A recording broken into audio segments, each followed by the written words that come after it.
slip away. Hey, hey, ooh, hey, hey, ooh, hey, hey, ooh, you change the rules and see the truth. All the horizon is covered in fog. Soft like a raindrop, hardened when it froze. Clouds on the water, shifting with the pulse. All the times we burned, all that stood, causing the same pain to those that hurt us before, ripe in my brain. All the days we've left won't come back, but don't let that pain change the face you made as a kid. Don't slip away. Hey, hey, ooh, hey, hey, ooh, hey, hey, ooh, and break the rules and be the truth. All the horizon is covered in fog.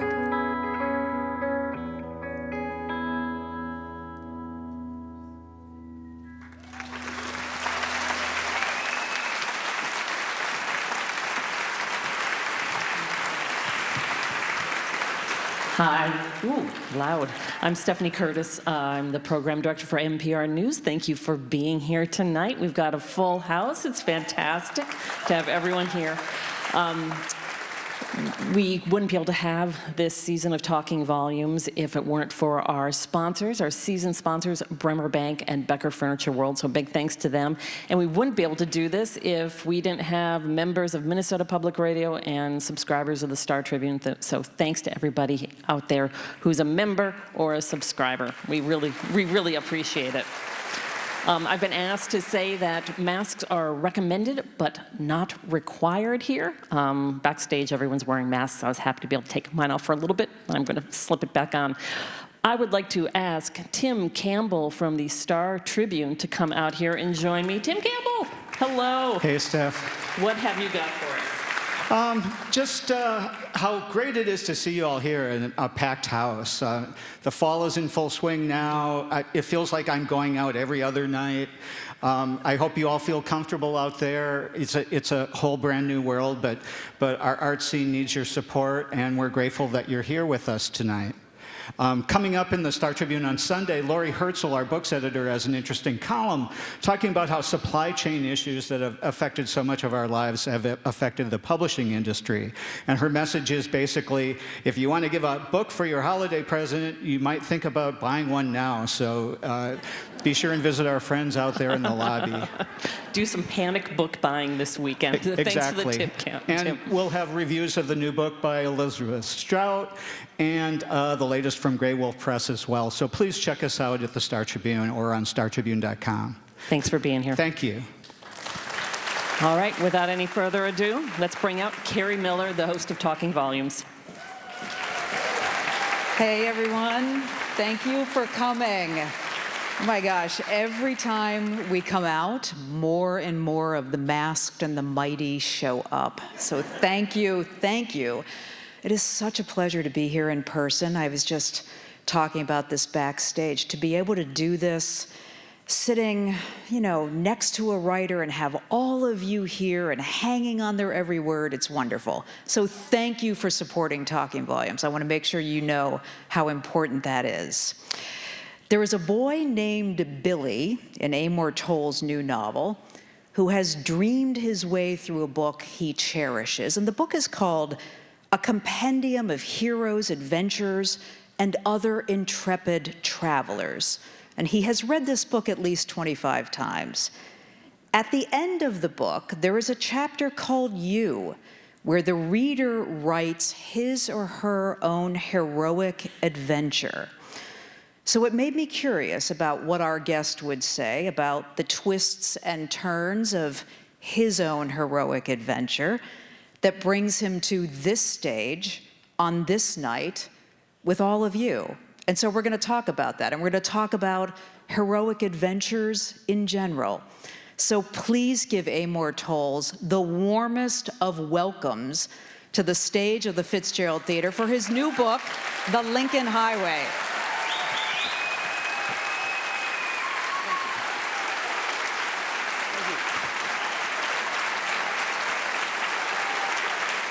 Thank you. Wow. They are happy to be here with you. It's great to be here. That Thanks. is really nice. Wow. I want to talk to you about the idea of heroic journeys in myth and literature. It's a deep well. A lot of writers go to it. Joseph Campbell talked about it. I want to dig into that a little bit. But the idea of the heroic journey, right? The ordinary world, the call to adventure, crossing the threshold.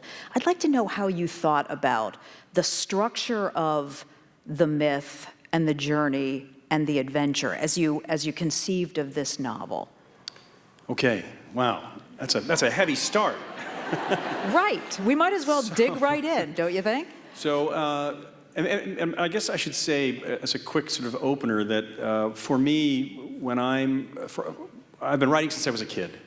And I wrote fiction in high school and in college and in graduate school. And for me, a novel begins as a notion. And over the course of my life, sort of notions present themselves, like a little premise.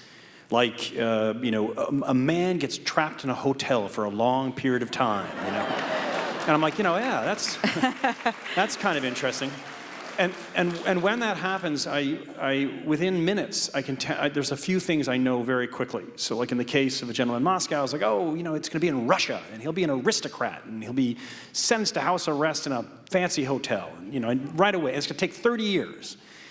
So in the case of the Lincoln Highway, the notion was this image I had of a young, honorable guy, a young man, who's done some time in a juvenile work camp, coming home to the family farm in the Midwest, and the warden saying, you've paid your debt to society and you're a good person, and what went wrong, the reason you went to the juvenile camp was for no fault of your own, and since you've paid your debt to society, it's time to start your life afresh. And then the young man says, that's my intention, warden.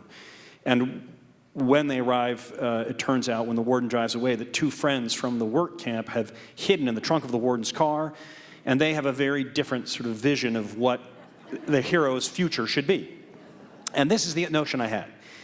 And right away, I knew that this story was going to be in the Midwest, that our hero would be returning to Nebraska. I knew that while he wanted to go west to start his life fresh, they'd drag him east to New York, and I knew that the story would take 10 days. And so this all kind of comes to me right off the bat. I know these parameters. But very early on, it almost presents itself by that very limited group of facts. Things start to grow out of that. Because it is a journey story. I know they're going from the Midwest to New York, and it's going to be in this 10-day trip. And I know they're all about 18 or 19 years old. And so suddenly, without having to make any other decisions, or I know, that the story is going to be a journey not only in geographic sense, but in a life sense, because when you're 18, you're about to enter adulthood, and your whole future is sort of unfurling before you.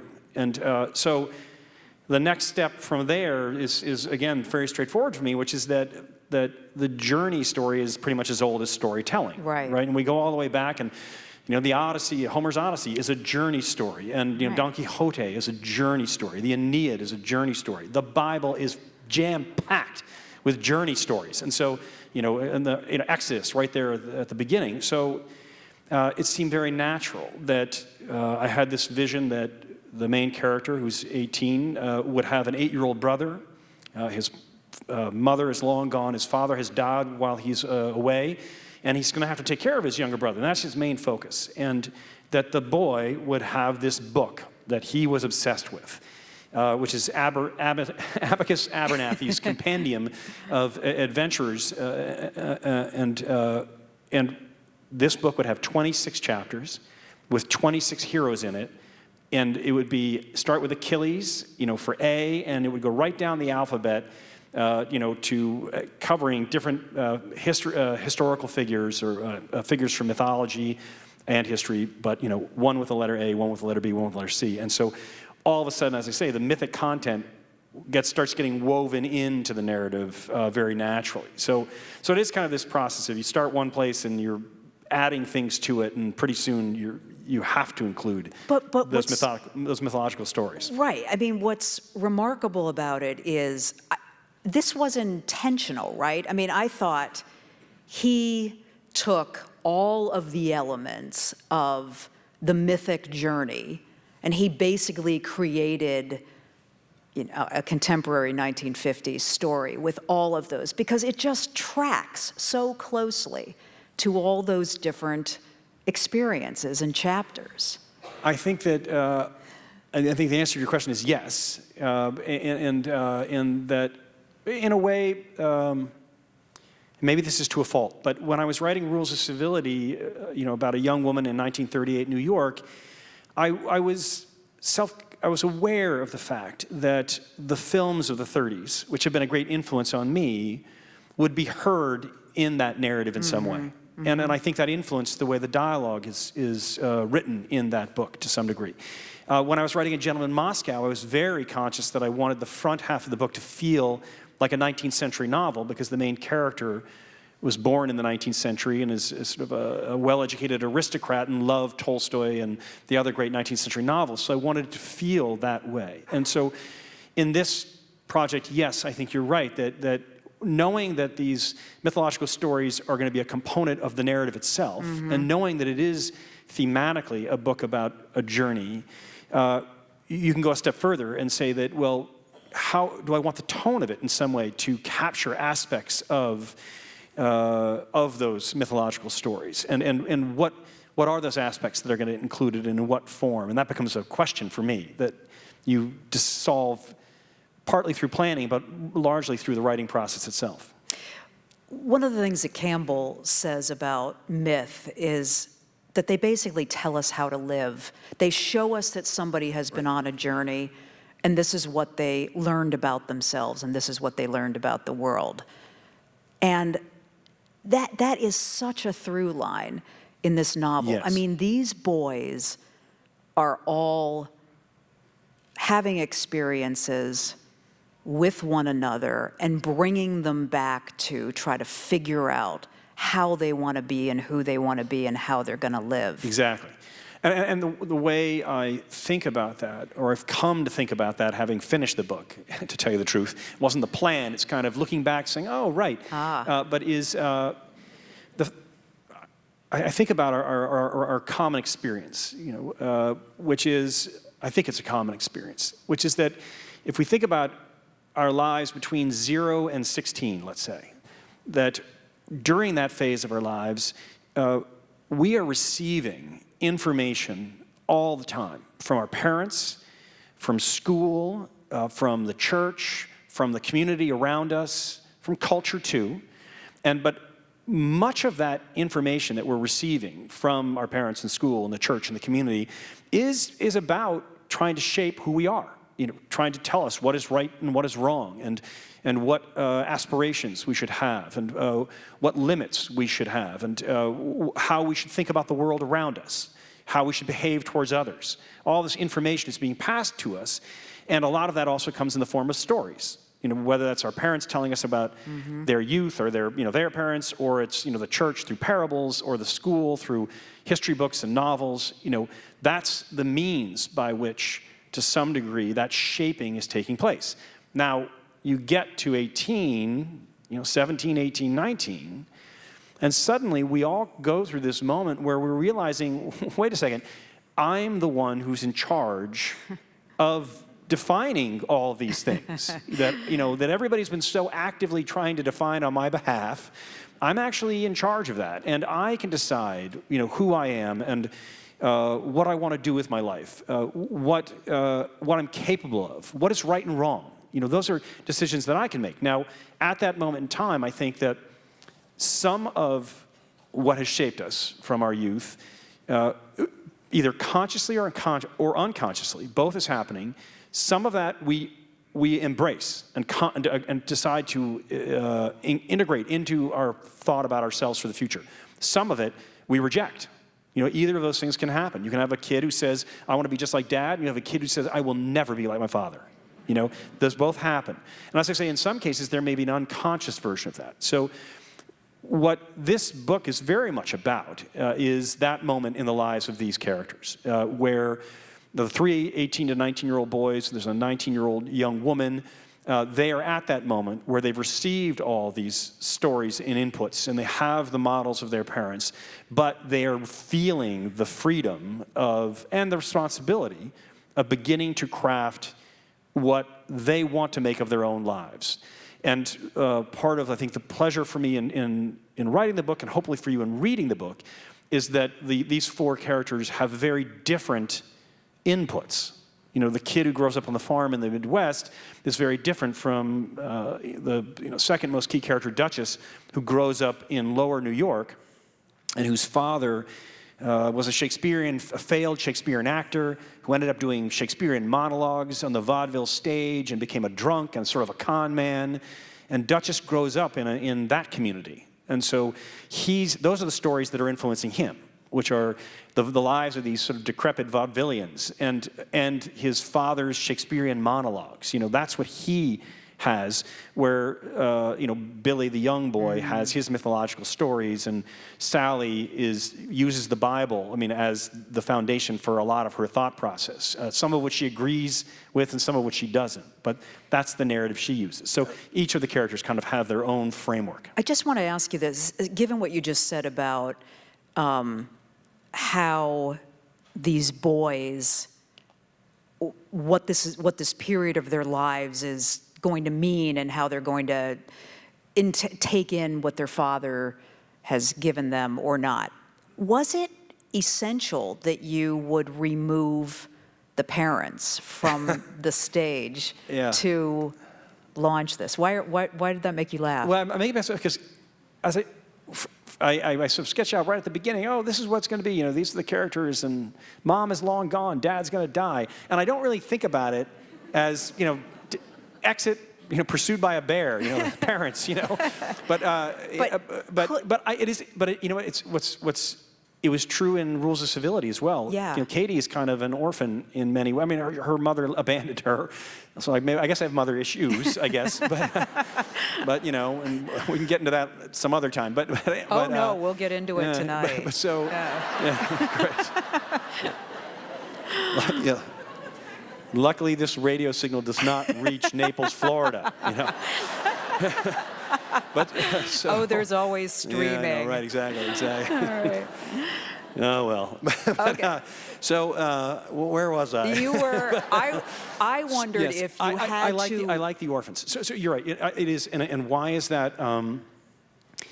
I like the fact that these 3 characters are, at a moment, particularly Wooly, Duchess, Emmett, are kind of parentless at this moment in time, and because it emphasizes or exaggerates that aspect of being able to determine their own future, and could you do it in a realm where the parents were there chipping in and giving advice and wagging their finger? You could, but it sort of felt like that would bog the whole thing down. You know what I mean? And so like better just to get rid of the parents right off the bat, and really get the focus on the kids.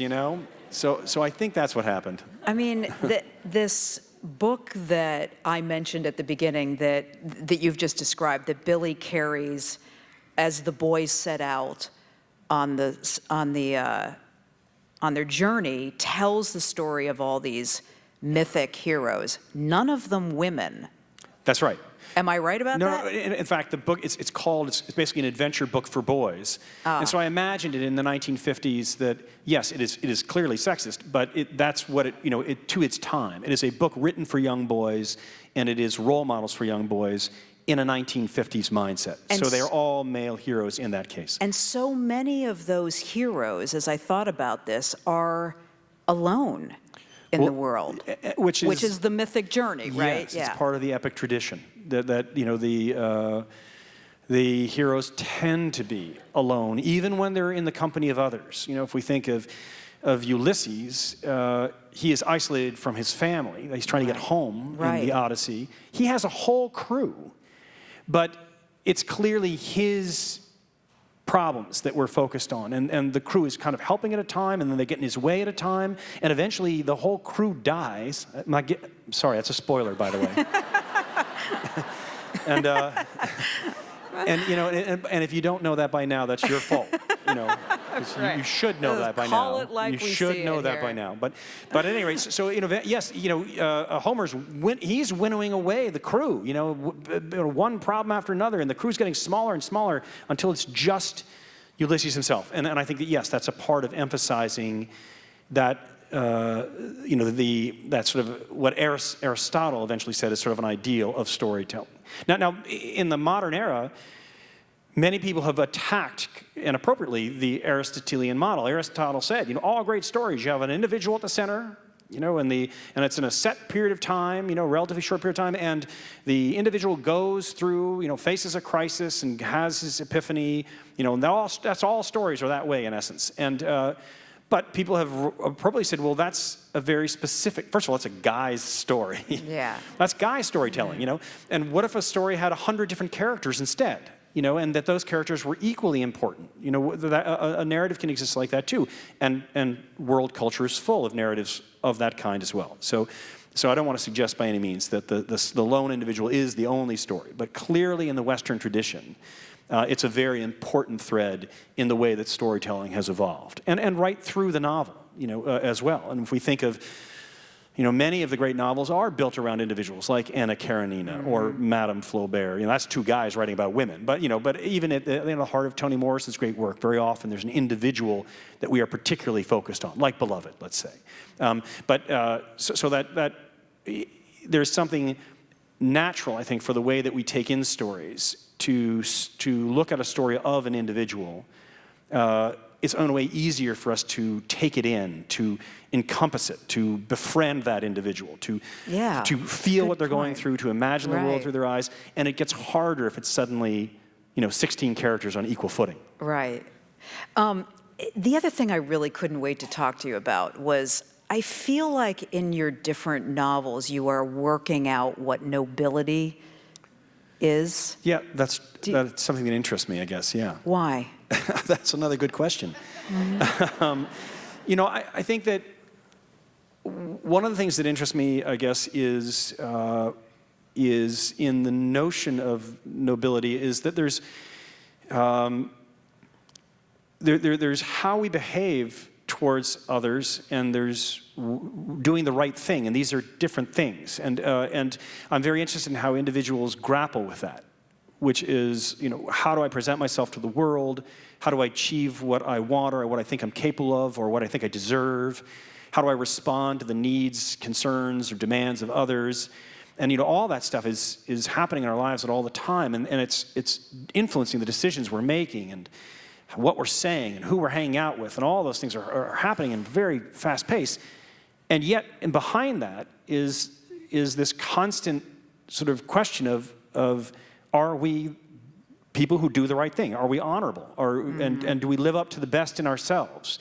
And in motion, it's very hard to monitor that, to fulfill it to the best of our abilities and to the degree that we might like. Did you say in motion? Yeah, meaning that's a really good because right. it's a little bit like sort of a weird parallel for those of us who have children, we spend all this time thinking about, how do I want to raise this child? We read books about it. We listen to our peers, how, what the things they're making. We talk about it with our spouse. And then, you're at the county fair and it's loud and it's messy and the kids want chocolate and it's like, and you don't remember any of that stuff that you intended to parent. And then you start acting like your parents instead, And you say what your father would say, Eat your, whatever, eat your sandwich first, and don't shout at your sister. But so we have these high-minded modalities where we do want to be the best we can be, and we have a vision of what that might mean, and it could be a very intricate one that we could articulate to a friend over dinner. But yes, in the course of life, that is tested by the realities of all these experiences and relations and emotions. So you'll know what I mean when I say for me in all of your novels, there is this precarious moment. I was just talking about this with my sister-in-law before we came, because she's reading the book, your new novel right now. There's this precarious moment when we balance on this edge of whether the character is going to live up to what one of the other characters really needs them to be. And I found myself really holding my breath that those characters would come through and be the person that me and the other character wanted them to be. I just felt like you think about that a lot. Yeah, I think that's very nicely put. I mean, I appreciate your saying that, and I guess my response to that would be that if you think of the distance between the classical drama, that Aristotle now analyzes of Sophocles and those guys, and we end up hundreds of years later with Chekhov short stories and Chekhov plays and what have you, is the Greeks. Everything was big, so the Oedipus is dealing with a very big problem, right? He kills his father and marries his mother, Yeah, that's true, another spoiler. Right. So, right. So, but that's what he does, everybody. He kills his father and he marries his mother, And it's not in the metaphorical sense. He really does it. So but that and for the many of the Greek plays, that's the stakes, right? It's like and he's a king to add to it. He kills his father and whatever. But anyway,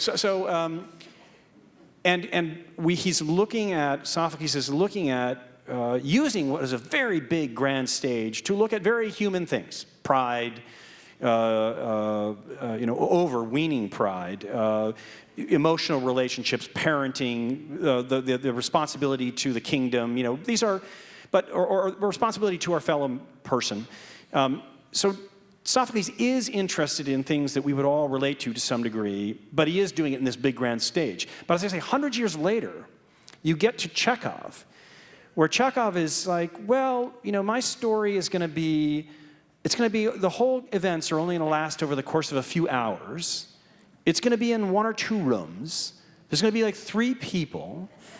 And what's really at stake is, what was served for dinner last night, or what, in this beautiful way. But through this discussion, I'm making that one up. But discussion, Chekhov is doing a lot of things like that. It is a very small domestic reality that is at stake.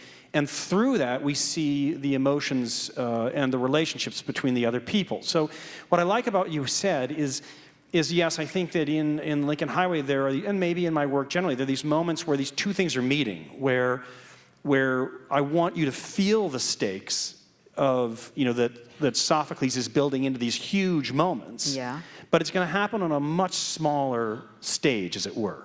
And it isn't a given whether that person will fulfill. Absolutely. And then you don't know, is this going to be a comic outcome or a tragic outcome in this one paragraph? Because is this person going to have the courage or the patience or the good-naturedness to do what this other person needs? Right. Or are they going to ignore it? Are they not going to hear it? Are they going to turn their back on it? Which would be a tragic thing under the circumstances. And there's nice drama in those little moments. But as I say, it's still that kind of grand drama of humanity, but yes, in a small moment. On the nobility question here. I just kind of went through and grabbed a couple examples from different novels. In A Gentleman in Moscow, the Count inhabits this idea of a man must master his circumstances or otherwise be mastered by them. And then in Rules of Civility, there's so many different shapes and expressions of nobility. I grabbed this one that Katie's father tells her at one point. One must be prepared to fight for one's simple pleasures and defend them against elegance and erudition and all manner of glamorous enticements. I got the, I don't want to tell you what I thought about that. I'd like you to tell me what is the Count saying as applied to what we're talking about? And then what is Katie's father saying that applies to what we're talking about? God. What? You should submit the questions in advance. But that's the pleasure of this, isn't it? It's the drama. It's the drama. That's right. All right. So, what is the Count? That maxim in A Gentleman in Moscow, which I invented for the book. You're kind of, I liked the notion that something would have been said to him by his godfather, that his godfather, who he respected, hands him down, in a way, a code in a very brief sentence which is obviously suggestive of everything that his godfather was in life, and that it's a sentence that the Count was taught as a young boy and remembers in a rather flip way throughout his youth, perhaps, and into his early adulthood, but suddenly he has profound understanding and need for what that sentence was. This idea that if you don't master your circumstances, you're bound to be mastered by them. Because he's never been in a position in his life where his circumstances really could master him in this almost dangerous way, and from a sense of the internal spirit. And suddenly there he is, trapped in the house, hated by his captors, in essence, the whole world that he values being ripped out from underneath him systematically as a part of the rebuilding of Russia under the Soviet ideal. Everything becoming alien, everything zipping along, then suddenly that sentence means a lot, right? And so he has to look back in a way at what would his godfather have done in these circumstances? And could he now, who's probably, there's a little bit of this in the book, you could get the sense that he never quite lived up to his godfather's vision of who he could be. Because he was, let's face it, before the book begins, the Count was, he dated a lot. He ate a lot of food. He drank a lot of wine. He didn't have a job, and so his godfather would always shake his head. But so suddenly now he is in a position where the test is there. And so I like that idea that he's got that role model. And can he do it? Yeah. And he has to draw, and he's not his godfather as a personality. He has to draw on the well of what he has, which is sort of a natural optimism and a natural positive view of other people. And those become the tools through which he starts to master his circumstances. And he gets help along the way, from Nina, who shows him how interesting the hotel is, and from the team in the restaurant who teach him the virtue of work and of friendship through work, and ultimately through Sophia, who he has to take care of and teaches him a whole nother thing. And so I always saw that book as sort of an unfolding of layers of purpose that come from that sentence and just keep growing outward and outward as he, goes through his challenges. I mean, that's what Katie's father, I think, is saying about your purpose, your embodiment of, are you going to be an honorable person who is not distracted by the glamour of the world that you inhabit? Right. What else? Yeah, and I think that in that case, that Katie's father's great concern is that his daughter, who's obviously very bright and ambitious, that it will take her away from the simple pleasures that he sees as being at the center of a life well lived. That if you can appreciate simple pleasures, that says something about the fact that your life is in equilibrium in his eyes. And if your ambition is running away, nothing is satisfying to you. If you become proud or snobbish, many things will be beneath you and not be of a pleasure to you. If you're high and mighty as an intellect, the same thing. You may not take pleasure in seeing a Marx Brothers movie when you should. God damn it, you should. But anyway, so I think that, again, like those are the messages. He's a working class person who survived Russia and come to America and started with nothing, and he looks at his daughter who clearly has all this potential, and that's his one worry: is will she, will her talent, her confidence, her ambition take her into a place where she's a person that he wouldn't necessarily like. Right. As an example. And that can happen, right? Between a parent and child. And so he gives this as sort of the code. If you still get up looking forward to your cup of coffee, that's a good sign. And it's sort of a humbling sign.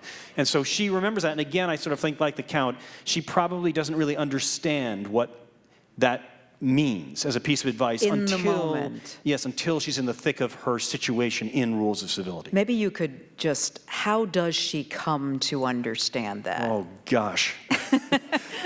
I don't remember. No. No, I can tell you, I think a factor is, and I don't know, I can't get the exact sequence, but I know this is true, is that in Rules of Civility, she, for those who haven't read it, Come on, read it. Read it is so good. She has a very strong relationship, a connection with this gentleman named Tinker Gray, who, as it turns out, is not everything he seems. And she's sort of from a working class background, and he is an aristocrat in sort of in the well-to-do sphere, and they have a very real connection. But as she learns more about him, she realizes that there's aspects of him that are not what they seem. And she is furious about this, in essence, and judges him quite harshly for this discovery. And so they separate in a way, and she is a young socialite named Dickie Vanderweil, who's a little bit younger than her, and who's very carefree and well-to-do, and thinks she's great. And so he pursues her, she's not interested, but then Tinker and Katie separate, and Dickie has his opening. So he goes for it, and they're having a grand old time, Katie and Dickie. And Dickie can't believe his good fortune. And what ends up happening is she has a moment where the two of them are together.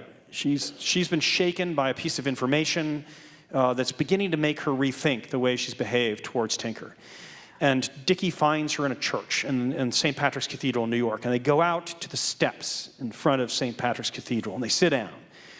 And he says, so what's going on? You've been avoiding me, and you're clearly upset. And she tells him the whole story. And he says, wow. And now what Dickie should do in this moment, tells the story of Tinker and his misbehavior, his false front, or what have you. And what Dickie should do in that moment is say, that's terrible. What a cad, Why don't you come on back to my place and we'll have a scotch and, we'll put this behind us. That's what he should do. But what he does is he says, and I remember very vividly in the outline of the book that's kind of what he did say. And I got to the moment and I was like, he wouldn't do that because Dickie's got a big heart. Mm-hmm. And Dickie says, golly, I think you're being a little hard on this guy. Because, the thing that he did, I'm actually think he's very impressed in what he's done, how he's come as far as he's come and what he's overcome. And I'm not sure I would be able to do that. And I think you're being a little tough on it, and that really shakes her, And that, as I say, that's one of those moments that the father would have been worried about, right. is has she gone so far out on the string that she's ready to judge harshly someone who's actually not that different than she is. And Dickie, in this great sort of generous way, screws up his own romantic opportunity in order, because he can't help himself, to sort of say what he thinks. And that changes her. Oh man, that was such a good description Thank of you. that. The other thing that I think the reader realizes is she's going to make a choice about whether to be noble and compassionate. Right. And that this will be an experience that is indelible in some ways. That's that right. choice will be indelible Yeah. in the person that she is. And that's what I meant about there's this, she's on the edge, and I'm holding my breath thinking, is she going to do the right thing? This book could go a lot of different ways, and I'll be with it no matter where it goes. But she made the right choice. Yeah, the I think- noble choice. Yes, she did. Why are you laughing about that? No, because I'm glad it worked out that way. I thought you were laughing because, well, No. of course, because, No, it could have gone either way, I right? know. No, yeah. It could have. Sure.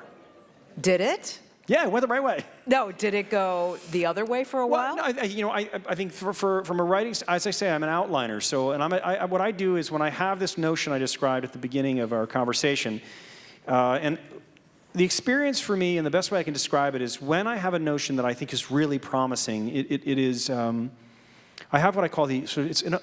It's a weird. It's the opening of doors. It's like you were in a house, and suddenly all the doors start opening in a grand house, and and that's the feeling when I hit a notion that I think has a lot of promise. And what I mean by that is suddenly I'm like, oh, because this could happen, and this could happen, and these characters could evolve, and this setting could be a part of it, and these themes could be, would be natural there to this tale, and I could suddenly feel it in rapid succession, and then I'm like, oh yeah, this is something that I should start imagining in greater detail. And so then that's the next step in my process, is that over a multi-year time frame, I just start imagining everything about the story that I can. And I build bigger and bigger understanding of the story and all of its scope, and eventually end up with an outline that's very detailed. And so I know a lot before I sit down to write chapter 1. But when I'm writing, there's always discoveries that are coming out of that, and and where there are shifts in what the characters do. Like when I said that Dickie, changed what he did. The outline said something different about how. And a big one in Rules of Civility, again, I'm sorry if you haven't read that, but is there's a great, Katie's best friend is this terrific sort of rough-edged figure from the Midwest named Eve. And Eve, kind of halfway through the book, leaves New York. And she's been through a sort of a rough experience, and she's been hardened by it, but also is kind of smart and vigorous at the same time. And in the outline it says, and then she takes the train home and to the Midwest. She's from Indiana, and her parents are going to meet her at Chicago's Union Station. And she says that to Katie. She says, what are you going to do? She says, I'm going to take the train back and meet my folks. 'Cause maybe it's time to go pay a visit to my folks. And that's the way she left. And I was literally writing the section where she's on the train, and Katie's imagining her arriving on the train, and I'm like, she would never go home to Indiana. What am I thinking? Of course not. That's how she would never do that. And so, literally, as I'm doing it, what happens is her parents call and say, do you know where our daughter is? We got to the train station and she didn't get off the train. And she rides the train all the way to Hollywood instead, which makes much more sense. And so in that case, I actually, I wrote 6 short stories, which are called Eve in Hollywood, that follow Eve on the train and to when she arrives in Hollywood. It's kind of her first 6 months in Hollywood as she starts her life anew. And so, that exists out there. And you go to my website, you can find it. Oh, I mean, so you wrote it in... Yeah, you can buy it from Shakespeare and Company in New York City. Oh my gosh! I'm not trying to make a sale here. That's cool. But the point is that yes, I did not envision that. It wasn't a part of my plan. As soon as I was writing it, not only did I see her going to Hollywood, but then it was like, again, a big door opening. I was like, oh my God, when she gets to Hollywood, da da da da da da da da, and then that kept me up at night until I wrote those stories. You're listening to Talking Volumes at the Fitzgerald Theater with author Amor Towles. His new novel is titled The Lincoln Highway, and I'm Kerri Miller. Now we're going to get to your mother issues. Is everybody ready? Yeah. No, you know what I want to talk about is this wonderfully tender relationship between these brothers. Yep. I want to talk about you conceiving what it means to be a brother and how much of that, I guess, is, I don't know, aspirational, and how much of it is from your own experience? Wow. No, I have a very good relationship with my brother. Do tell. Yeah. That's not what he says. No. Yeah, so no, for me, you've got this whole tapestry of human experience, and part of writing novels is you're kind of working through it a little bit. And so Rules of Civility is 1 year in the life of a 25-year-old woman, and she was a single child. And an aspect of that book is that almost all the characters are around 25 in age, and there are no children in the book, and there are no grown-ups in the book, like except with like one exception. You know, because that's very much the life of 25-year-olds. They don't want to spend time with kids or grandparents. They want to hang out with each other, you know, and that's kind of what that book was sort of the culture of that book. In the case of so there were no parents or children, no siblings, or really, it was really sort of it was about friends and acquaintances and how they influence each other. In Gentleman in Moscow, you're with this individual for 30 years, and so he's an older guy going from 30 to 60, and I knew that that book was going to be very much about familial relationships. His godfather, I mentioned, his grandmother is a big influence, his sister, who he held very dear and lost. And then this young woman, he's a young girl, he's asked to care for. And you have this 60-year-old or 50-year-old guy and a 5-year-old daughter, and he's never been a parent, and yet he has to play the role of parent suddenly, and that was going to grow into something. And so familial relationships, which are absent from Rules of Civility, are a very big part of A Gentleman in Moscow. So shifting to the Lincoln Highway, suddenly it's a bunch of 18-year-olds, as I said, and they have their own moment in life, with its own implications. But right from the beginning, I had this notion of, this honorable kid, the hero, Emmett Watson, who's just come home from doing time and has lost his father and mother, is going to have an 8-year-old brother, and who's a wonderful little guy. And I just thought, that's a great relationship to explore, and is not in my other books. What is this sibling relationship? And I like adding the time distance there between 18 and 8, because then it's a quasi-parent suddenly. This 18-year-old has to be a parent, and I love the 8-year-old ability to surprise. They're so much smarter than we think they are, and so much wiser than we think they are, and so the 18-year-old thinks. Naturally, not only Emmett, but all 18-year-olds, where they think they're super wise, So I like this sort of contrast of the way an 8-year-old sees the world and their kind of wisdom versus the 18-year-old's version of wisdom and seeing the world and sort of in a different light. And but yet this bond that was very unique and tight. And so that's part of the fun, So I think as I say, my leap right from the beginning of, there's going to be an 8-year-old brother, and he's going to be really sweet, but interesting, and he's going to have this book, and he's going to set everything in motion because of some of his instincts, some of his decisions. The older brother's going to think he's in charge, but the 8-year-old brother's going to start messing with that, not intentionally, but just because he has his own vision of things, and the old 18-year-old's going to have to adapt, and that was going to be a thing. And as I say, I think that was an immediate instinct for me as I was imagining the story, and I think that's partly because I hadn't had that relationship in the other books. And so it was fun to go and explore that kind of relationship, the sibling. And by the way, this book, I give my wife credit for this, Maggie, which is, you get this moment where you're kind of, the book, I was written the first draft. I'm not a sharer, so I write the first draft and I don't show it to anybody. I don't show it to my agent, my editor, or my wife. And I finish the first draft and then I give it to like 7 people at the same time, including those 3. And that's the moment where I kind of asked myself, I wonder who should I dedicate this book to? And my wife was like, your brother and sister, And I was like, oh my God, you're right, because I hadn't even thought about that, Here's this book about siblings, and I'm going on and on and on about it, And so so it's dedicated to my brother and sister, which makes a lot of sense. After your wife reminded After you my wife that reminded, yes, it ought it's to true. be, right? And it should have said that on the dedication It should page. have. It should have been an asterisk, and it should have said Maggie's idea, whatever. Not really. You know what?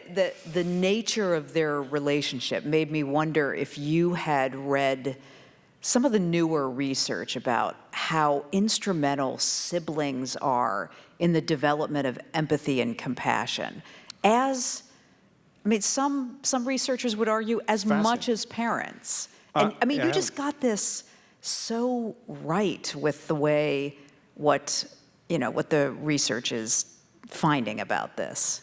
That is not a research-based, I have not read that, Okay. but I think it's a cool observation, and I totally understand it and believe it. And I do think that in my sphere, that 18 to 8-year-old thing I'm talking about, I definitely have witnessed in my life. These characters are not based on anybody in my life, but my siblings, 2.5 years, my brother's 2.5 years older, my sister's 2.5 years younger, and so all siblings, there's certain things that we have in common, but that stretched one, I've witnessed in other cases, and you see that the way the emotional information moves back and forth in a very interesting way. Not just one direction. No, definitely not. Which is what you... Yeah, they inform each other because right. they're the different part of life, as a version of what I was saying a second ago, but a different one. The emotional state that they're in, as opposed to the intellectual one, is different, and the 18-year-old can be enriched by kind of the memory of that 18-year-old emotional state. Right. And the way that the 8-year-old can be comforted by the 8-year-old can be comforted by the 18-year-old's emotional state, or ushered through circumstances. So it is kind of this, I think, a fascinating relationship. The other thing I was curious about was the friendship, male friendship, how that looks so different than the way 3 or 4 women or young girls would embark on this, even though Sally is a part of this. Yes. I guess, how would you describe the nature of the relationship, the friendship relationship among these boys? I'm wary about placing it in gender terms. There's no question about it. This is a book that it tilts towards the relationship between 3 young men. There's no question about that. And Sally's in there, but it's these 3 young men. But I just mean I don't think I could articulate in an intelligent and supportable way what would be the difference between 3 female friendships and 3 male friendships, except in really shallow terms, I remember being in college and being very kind of aware of in our larger group, the way that, the 18-year-old men were behaving differently than the 18-year-old women, clearly. You think? And their friendships were different. And yes, like the 18-year-old men, and this, I shouldn't even be saying this stuff, but here we go. But at the time, this was back then. It's not true anymore, I'm sure. But the classic cliches kind of held true in a broader sense, which is that like the 18-year-old guys, we just all got along. We didn't investigate our relationship. We didn't hold each other accountable. Now, where are you going with this? Well, I'm just saying. I'm saying, like, my female friends were much more interested in knowing what is my relationship to you as a fellow female and as a girlfriend, and are you going to be there for me when I need you? You weren't yesterday, and so I want to understand that and talk about it and tell you how I felt about it. And the guys were not doing that, and the guys were like, hey, that's it. But so, That's right. that was the grand total of the, That's right. And there was something, beautiful about both of these 2 different worlds. And again, this is me as an 18-year-old boy observing this in a very sexist fashion, but it had an impression on me of the different ways in which people can be friends. And at the time, it looked like boys versus girls, and it may not have been at all. It may just have been this group versus this group. So I do think that there are different ways to be friends. So, okay, well, let me just say this, though, because you've just pretty much articulated these friendships get tested in so many different ways. And as a woman reading it, I thought, if that were, 3 young women out on this kind of an adventure, there'd be a lot of conversation about the testing and what this means and who we are, and the boys don't do that, even though they're all aware that the friendship is being tested and sometimes to its limit. That's right, yeah. And that felt right to me in the case of the story. And that's partly because Emmett, the hero, is a reticent figure. I mean, he doesn't share openly what he thinks or feels generally. Right. And we get glimpses of what's going on. Their mother left them when Billy was born and Emmett was only 10 years old. And he does not really talk with his younger brother about his mother. Right. But he has very strong memories and feelings about her, some of which are resentment, of course, because she left them, and some of which are a deep bond, which he doesn't like talking about, probably because it's too much for him, to bring that to the surface.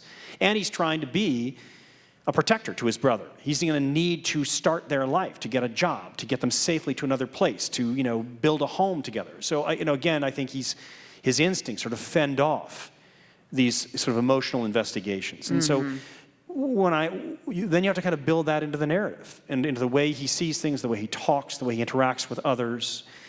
And he also has a history of having a boiling point. And that's what got him in trouble in the first time. So he's promised his brother to manage the boiling point, not let that happen. And so that's also there too.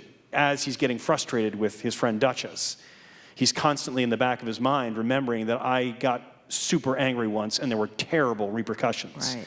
And so he's trying to not do that. So all those things are kind of there within the friendship and testing it, as you say. Right. I want to ask you about a couple of the things that I think you've talked about that helped set the tone for you. You actually have the postcards that pop up that Yes. Billy possesses these, Yes. right? So what happens, and I'm not giving anything big away, this is in the first chapter, but when Emmett comes home and the father has died, and he's been released a little early from the work program because of his father's death. Billy, the 8-year-old, and the brother says, "Listen, I think we're going to leave town. We should leave town." And Billy says, "Yeah, I agree." And he says, "I think we should go to Texas." And Emmett has a whole reason, a rationale for why they should go to Texas. And Billy says, "No, we got to go to California." The 8-year-old, and Emmett's sort of patiently saying, "Well, I don't think that's necessarily a good idea, Billy, and we should go to Texas." He says, "No, we have to go to California." And then he explains, and what he says is that when his neighbor sent him to go find his father's will and his, the deed for the property and the personal papers, he discovers 8 postcards that their mother wrote them or 9 postcards, in the first 9 days that she left them. So on the first day, she sends a postcard, and the second a postcard, and each of the 9 is from further west along the Lincoln Highway. This highway that goes from Times Square to San Francisco. And so, it's from Oglala and from Rawlings and, moving west into Sacramento and eventually San Francisco. And Billy's observation is she sent us these postcards because, in essence, this is a map that we can use to find her. She's in San Francisco. If we go to San Francisco, we'll find her. And, Emmett's like, well, listen, these postcards are, 10 years old, 8 years old, we have no idea if she's even there. And he's like, no, that's why she sent them. That's how we know she's there. It's because there were no more postcards.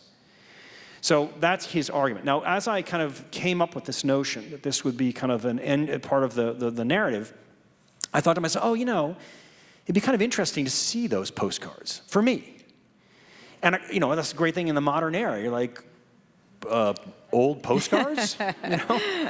And it turns out, of course, there's 1 million people selling old postcards. And you go to the old postcard place and you say, Oglala 1954, and there it is, And so I started sifting through all these old postcards and buying them, in the secondary market, these postcards from the late 40s and early 50s, from along the Lincoln Highway, from these various towns. And I don't even know why I do that, right? And because it doesn't play a big part in the story, but for me, it's nourishment to the tale somehow.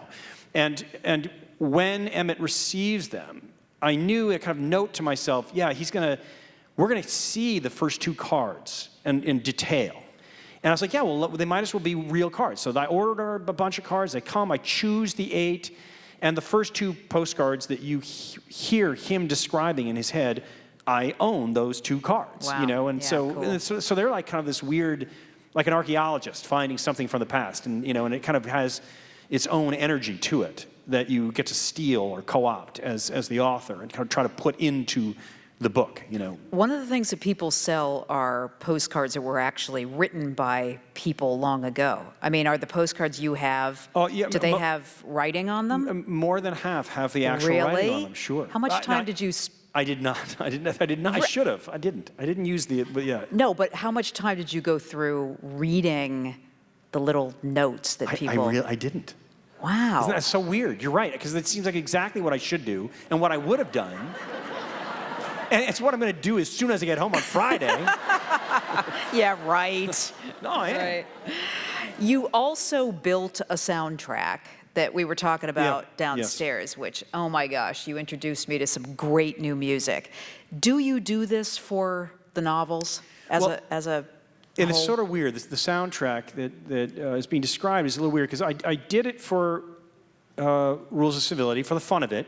And of course, it was the jazz sound of the late 30s and early 40s, which Katie is actually very much involved in. She's going to sort of pre-bebop jazz clubs in the course of the novel. And so the big band sound is happening out in this glittering New York of the late 30s at the end of the Depression, and yet the new small quintet, moody bebop thing is just on the horizon. And so I made a playlist about that. I didn't listen to all that music while I was writing the book, but it's a part of the book. I know that music. In A Gentleman in Moscow, sort of Russian sentimental classic music, or highly emotional music, is loved by the Count and plays a part of the story. Rachmaninoff is discussed for sure.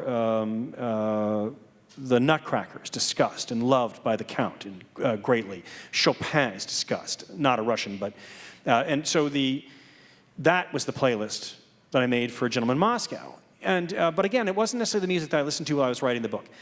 When I got to the Lincoln Highway, there isn't really music running through the narrative, and there isn't obvious music to use. And so I was sort of like, oh, maybe I'm not going to do a playlist. And then I thought, well, actually, maybe what I'll share is the music that I listened to while I was writing the book, because I do that. So I will, as I'm writing the book, I will find certain music that I will build, say 4 hours of music, and I will listen to it every day, day after day after day after day, and I'll tinker with it over time. And because for whatever reason, that playlist sort of gets me in the mood to write this story. Wow. And so it's not from the era, it's not about the, but somehow it has the essence of it. And so one of them is this a local band called Trampled by Turtles. It's awesome, awesome. And and if you don't know them, the Bonnie Light Horseman is this amazing record, amazing, beautiful record.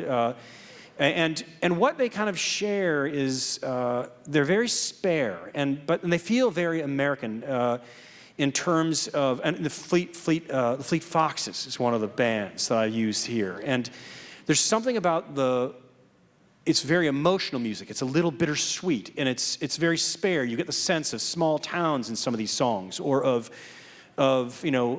people in. It's not city music somehow, So anyway, so all this stuff sort of influenced me, and I play it in the background as I write, and then I listen to it over and over and over and over. Our musicians are going to come out in a minute, but I just have another couple questions about this.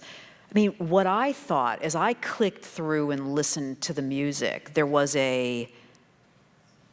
just this impression of absence to me in the music. I mean, what did you just say? That it's not city music, it's not busy. Yes.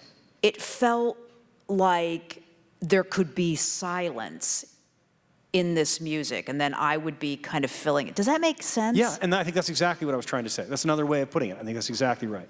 There's sort of a canvas of silence behind it in that music, and that is perfect for this narrative, I think. Right.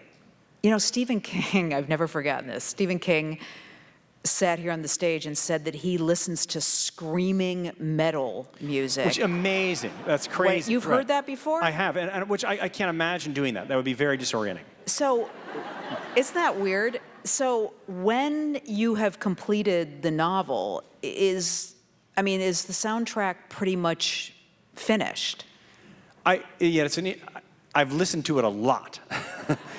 So I do listen to it again over time, but it's not like I'll use it for the next book. You know, I'll go out and I'll build a different kind of music so that it feels fresh at the beginning of the process of writing the next book, and that makes it sort of more interesting to me as I play it every day. But I will love these songs forever, you know, for sure.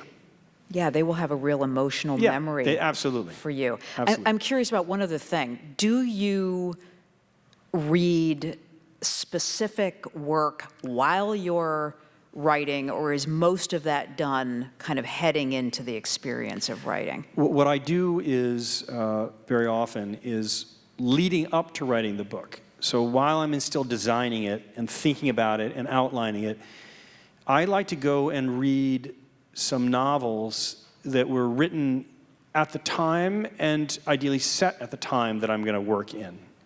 And so in the case of The Lincoln Highway, which takes place in June 1954 for 10 days, I went and read James Baldwin's Go Tell It on the Mountain, and Sloan Wilson's The Man in the Gray Flannel Suit, and Flannery O'Connor's Good Man is Hard to Find, and Raymond Chandler's The Long Goodbye, all of which came out in 1954-55. And most of which are kind of set in that moment too, although Baldwin is looking back a little bit into Harlem of a decade before. But what I love about reading those 4 books that was very informative to me is, I mean, of course, part of the reason I'm reading it is kind of to get myself in the mood of the times and to get a little sense of the landscape of the times.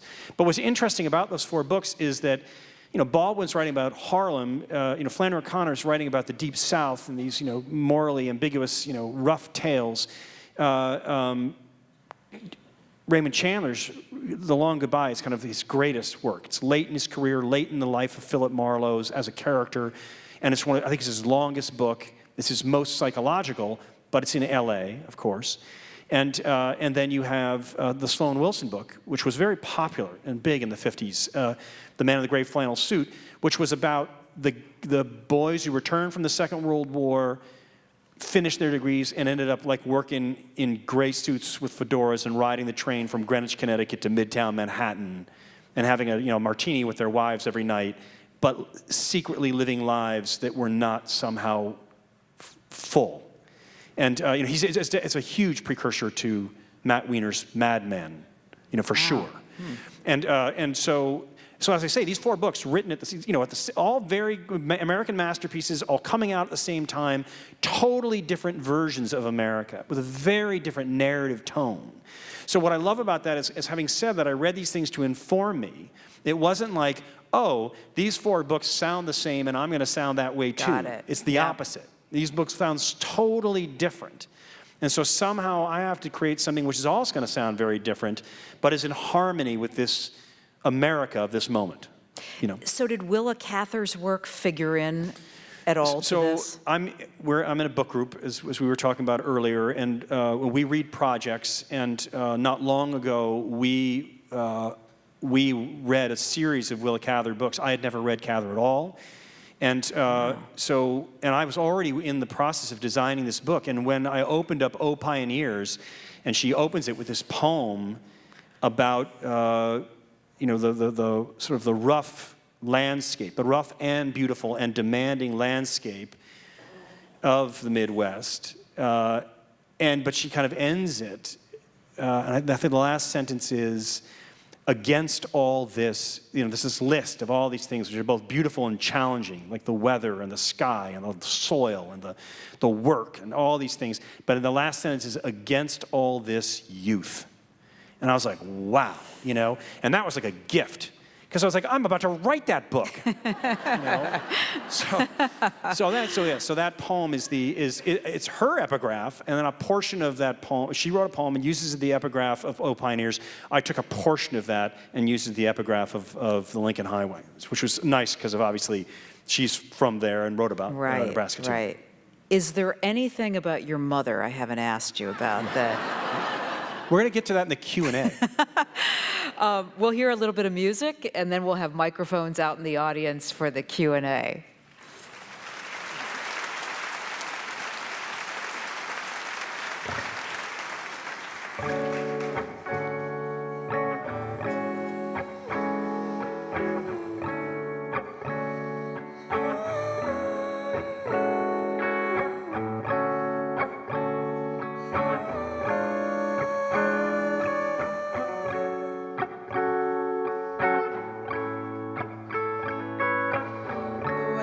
expel me from a heart of gold.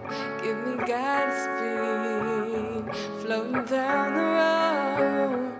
Wonder where, wonder where, wonder where we will go. Don't carry the weight of the world.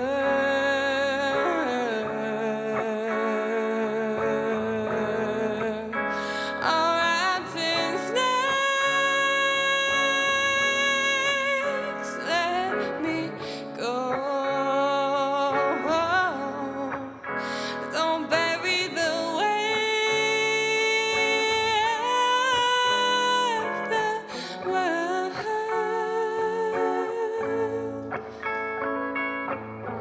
Falling gently like a wilted rose, pile of leaves, soften all the lows. Wonder why, wonder why, wonder why. You know, don't carry the weight of the world.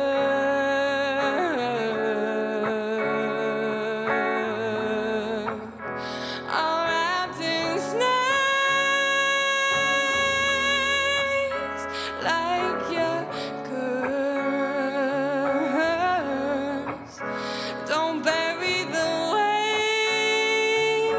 of the world.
Womb Song.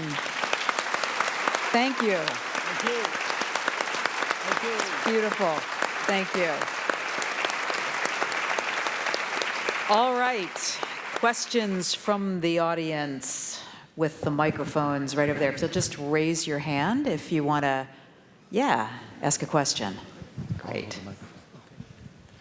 A lot of us, I think, at least I was, looking with great anticipation at the TV series of A Gentleman in Moscow, but unless I blanked out for 5 years, it never occurred. What happened? Both Rules of Civility and A Gentleman in Moscow remain in development. But the team trying to make A Gentleman in Moscow into a television series is in a pretty advanced stage at this point, and their goal is to shoot it next summer. And and thank you. We'll see. Is it true that Ralph Fiennes is?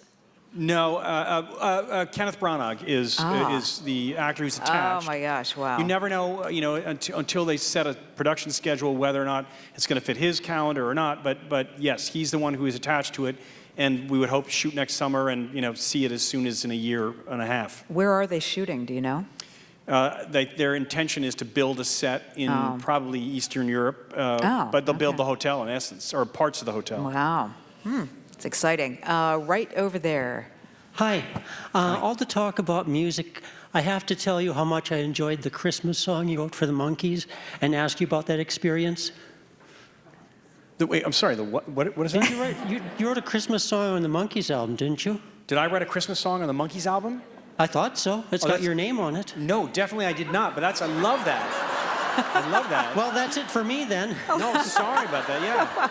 That might be one of the most creative that is- questions we've ever gotten. Yeah. And I thank you for that. I would have had to have been like 10 too, I think. But yeah. A Christmas Song for the Monkees album. Wow. A question right up there. Hi. Good evening, Mr. Towles. So I'm going to try and keep this as spoiler-free as possible, but we have a major character in the Lincoln Highway who is the relation of a character from Rules of Civility, Yes. his nephew specifically. When you were writing Rules of Civility, did you think, yes, I need to include this character's relation again? Or was it just a fun Easter egg for all of us who have read Rules of Civility? And I'm sorry, you're talking about in the Lincoln Highway? Yes. Yes. So I don't think it's a big spoiler. There's a lot of contextual overlap between Rules of Civility and the Lincoln Highway, and no character really appears in both books, but there are family members. There's a piece of real estate that plays a very important part in both books. There's a watch that reappears. And so, it's there. And, why is that there? Why do I do that? I kind of really do it more for my fun than, is primarily the reason I do it. You don't have to know about the overlap to enjoy either book or to understand either book. If you find the overlap, hopefully what it does is, I like to think of it as again, it kind of opens up a door into a whole nother thematic area that could inform the way you interpret one book or the other, and affect the emotions that you and the ideas you have as you're reading this when you realize that there's a connection there. I think that I started doing this really because I always enjoyed it so much in Faulkner's work. That he created this Yoknapatawpha County, and the families in that county reappear in the various novels and short stories and overlap. And, the Snopes family is always causing trouble, one story after another, and popping up at the most inconvenient times. And I just love the way that worked and sort of gave the sense of a bigger universe that if you wanted to, you could go and explore. And so I have done that in the case of my novels. Dickie Vanderwaal, who we talked about earlier, is a character in Gentleman in Moscow. As an older middle-aged man, he shows up in Russia in the 1950s and plays a very important role in Gentleman in Moscow. But yes, this book has overlap too. Question right over there. Yeah, thank you. I'm curious, in the beginning you talked about the hero's journey, and with any person they have the capacity to reach their level of hero status, but they also have the capacity to reach their level of villain status. Yes. Yes. And I'm curious how that weaves into your character development. Yes. And I guess I kind of try to treat them the same. The individual who could do ill or the individual who could do grand things are both heroes in the story for me in a way. But we think about them differently. We're going to walk away with a different opinion about them, a different lesson from them potentially.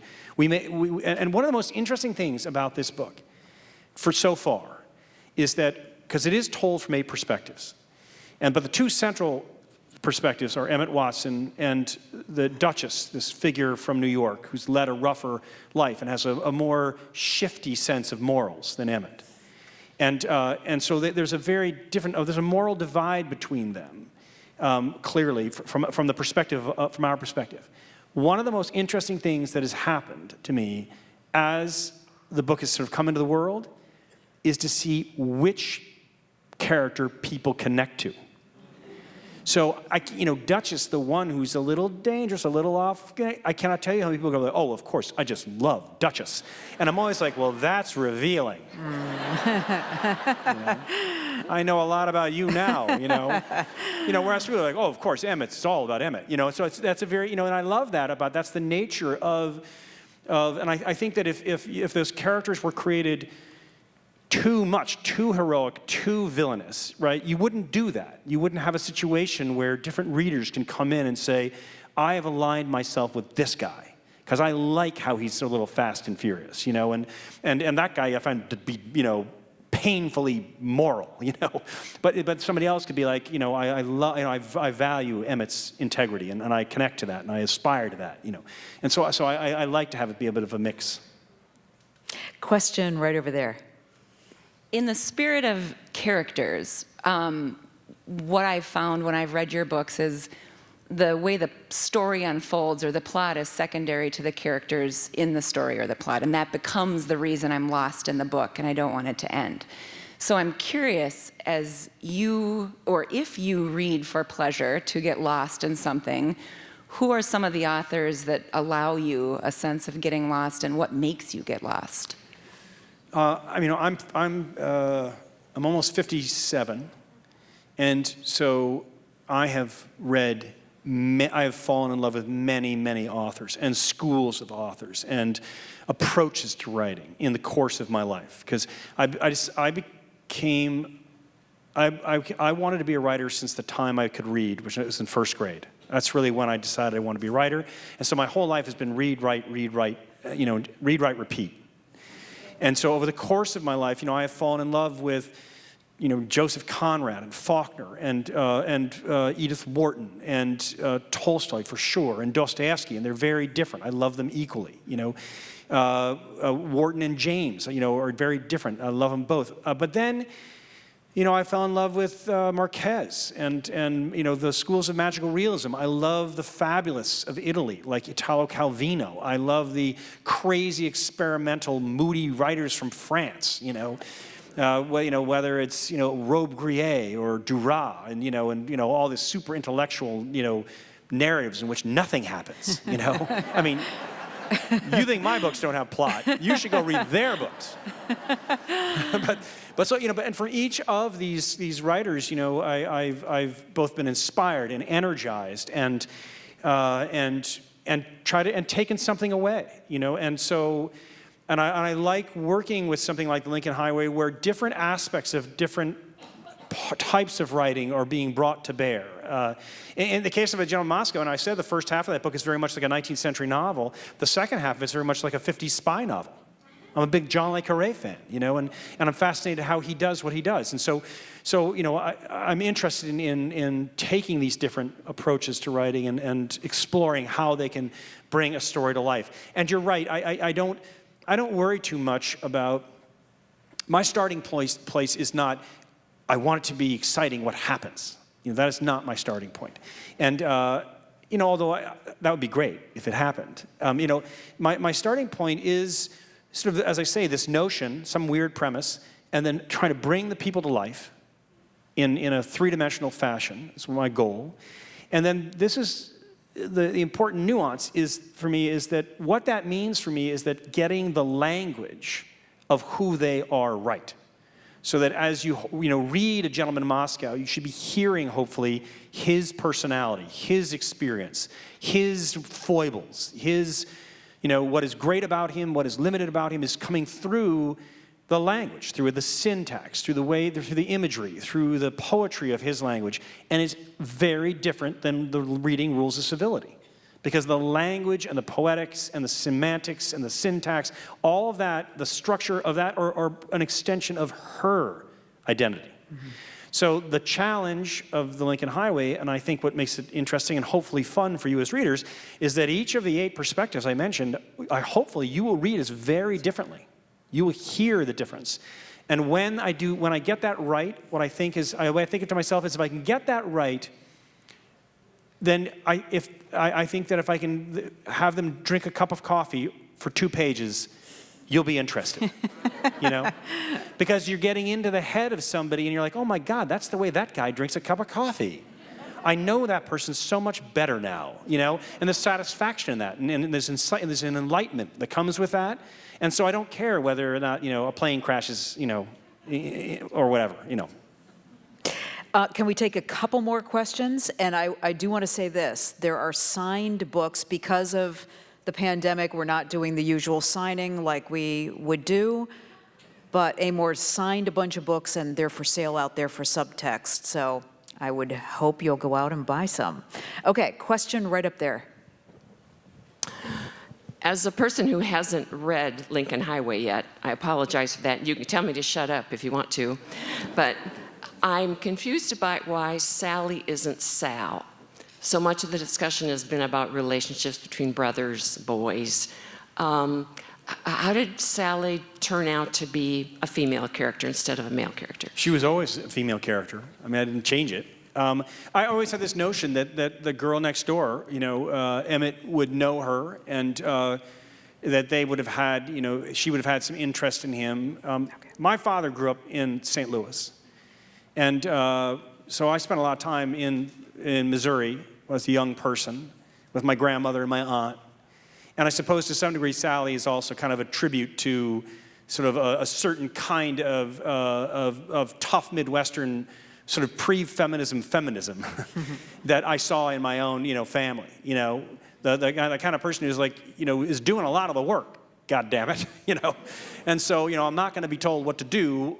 There's a limit as far as I'm only going to go so far, and being told what to do, and so Sally kind of came out of that to some degree, and it's a sort of my father. One of the great things about my father is that when he would go to church, he loved going to church, and he would come home, and he would talk about the sermon. Or if we all went to church, he'd come home and he'd talk about the sermon over dinner. And what was awesome is that, here's the example: so church and the sermon is about the parable of Martha. And the parable of Martha is Martha goes and Jesus stops in a town, and he gets invited into a house, and there's Martha and her sister, and Martha is preparing food and bringing drinks to Jesus and the other disciples, and Martha's sister is sitting at Jesus' feet listening and doing nothing.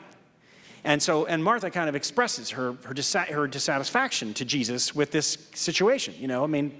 My sister's just sitting there. I'm the one who's feeding everybody and doing all the work. And Jesus says, well, that's the appropriate. Your sister's doing the right thing. That is that there are two things, and this is the right one, which in essence is to listen to what I have to say, the word of the Lord. So go to church, come home, dinner, and my dad says, wasn't that fascinating? The sermon. And then we say, oh yeah, it was great. And he says, yeah, because I've often thought it too. That when you're cleaning up in the kitchen and everybody's having fun, that they deserve more attention and gratitude. And there's silence. And my stepmother's like, Stokely, that's not what the parable was about. It's like and in fact. It was very clear, both from Jesus and, Father Colmore, that it's the opposite of what you just said. And he's like, really? And it's because what had happened is that, once it started the parable, his mind goes off. And he's like, yeah, poor Martha doing all the cooking and no one shows her any gratitude. Right.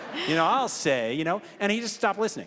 So I had this character, Martha, and I knew her, kind of as a personality, and I kind of knew that she would be a person who was working hard and not being totally appreciative. And I was like, oh, this is going to be great. Martha's going to tell that story. I'm Sally. Sally's going to tell the story of the Martha parable, and just like my dad, she's going to turn it upside down, and say, that's crazy. Of course, the woman who's doing all the work deserves the credit, not the girl who's sitting at the feet of Jesus, But anyway, so that's where Sally came from. Has your dad read the novel? He's passed away.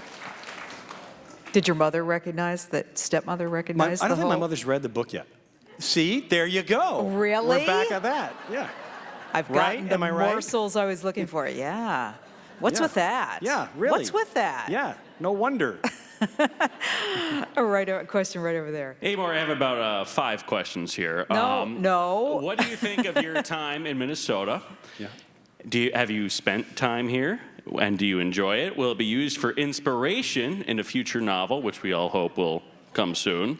And have you ever met anyone else named Amor in your life? So, wow, Minnesota's terrific. I have spent time here, both as an author and prior to that, and I have friends who live here. I had the only exactly over there. The only Amors I know are in my family. So I've never met an Amor outside of my family. Okay, 2 more questions right over there, and then we'll end up in the balcony. Okay. This really isn't a question, but a comment. I've loved Russian history forever and studied it, and was able to spend a week in Moscow and a week in St. Petersburg in 1998. And Moscow is a wonderful city. I know where the Hotel Moscow is. I know where the Bolshoi Ballet is in relationship to the Kremlin, and I just want to thank you so much for taking me back there and having that experience again. You're welcome. Thank you. Thanks very much. I appreciate it. Thank you. Thank you. Question right up at the balcony. Hi, I actually have a question about the Di Domenico fragment. Yep. It's kind of I'm wondering why, if you purposely did it just as an audible as opposed to having it in print, and then also if John Lithgow was in your mind while you were reading it because he's so perfect for it, or if you requested or how that worked. The Di Domenico is a fragment, is a short story that I wrote some time ago, and it was submitted to the normal publishers of short stories, and when they all came back and said, we love it, but it's too long. And then Audible, I think was talking to me, and I mentioned that, and they said, "Oh my God, long? We love long. Long is what we love, And so they said, "Listen, can we do it? We do." They said, "If you will, if we'd like to license the story from you, they pay me money." And they said, "But if you do, we'll give it for free to any Audible customers, and we'll get a star to narrate it." And I was like, well, that's quite a deal, Wow. And so we did that, but they read it very carefully, and then they came back and said, listen, we love the character who's telling the story, and we think here are 3 Hollywood actors that would be perfect for it. And John Lithgow was one of the first, and he is perfect for it. And so if you have Audible, if you're an Audible customer, you can just download it for free and listen to it, and it's a lot of fun. That story, though, the deal Audible did with me, which was great, was that I get to keep the rights. So that means it will be in a collection of my short stories within the next 8 years. So it will show up eventually in print for everybody, too. This has Now, been So I want to tell one thing before I go. Is that okay? Yeah, of course. So, because just sort of, as, we've talked kind of around and different aspects of my work, and my work is set in different periods of time, and often people are kind of interested in how I think about history in my work, and I wanted to sort of share the way I think about history and the relationship to my work. For those who are going to read Lincoln Highway, and this could drift in the back of your mind, but I think it also is it's a reflection of kind of what's at the heart of what I'm trying to do to some degree as a novelist, and that is that for me, I think about the novel. It has certain layers to it. My work for sure, novels in general maybe, but certainly my work. And the best way for me to think about it is, or to talk about it, is if you went to a play in a theater. Let's go back to Chekhov. You're going to see Chekhov's Cherry Orchard. And if you think about the stage that you're looking at, in the very back of the stage is a painted backdrop. Right? It's a big 2-dimensional piece of canvas. They drop from the roof, and someone has painted, the image of a cherry orchard, so that when we look through the French doors at the back of the stage, we can see the cherry orchard in the distance, in the late afternoon light. Now that is, painted a little bit like in the Renaissance style to give you the illusion of depth, right? And it's done in almost an impressionist element. It doesn't have to be exactly right. It has to give you the sort of the feel of this orchard in the distance. Now, in front of that is a lot of stagecraft. So the stuff that's been built that looks real but is fake. Like a bookshelf made out of plywood but painted to look like it's mahogany. And a door that leads nowhere, or a staircase that goes nowhere. And this is kind of there at the back of the set. But then on the front of the stage, there's a table and set of chairs, and that has to be real. And on the table is a china tea service, and that has to be real. So that when the characters come and sit down and pull a chair, it scrapes against the floor, and they sit down, and they have their conversation. They share their sentiments. They argue out their ideas. So that when one of the characters, slaps the table, it sounds like he's slapping the table. And when, she, patiently puts down her china cup, it clinks in the saucer in that very patient way. We have to hear that, right? And this is the way that, for me, I think of the structuring of my narratives, which is that history is the painted backdrop at the back. I don't care that it be very accurate. It needs to be an illusion of accuracy. Just enough from an impressionist standpoint, with some tricks of illusion, that in the distance it looks right. But in front of it, then there's stuff I'm making up that kind of looks like it's real, but it's not. And that's been kind of fashioned from, plywood and paint. But what I'm really focused on is what's at the front of the stage, is how those characters are communicating, exchanging their ideas and sentiments, their posture, their expressions, and the table they sit at, the chairs they sit in, the T-shirts they use, I want those to feel very real to you.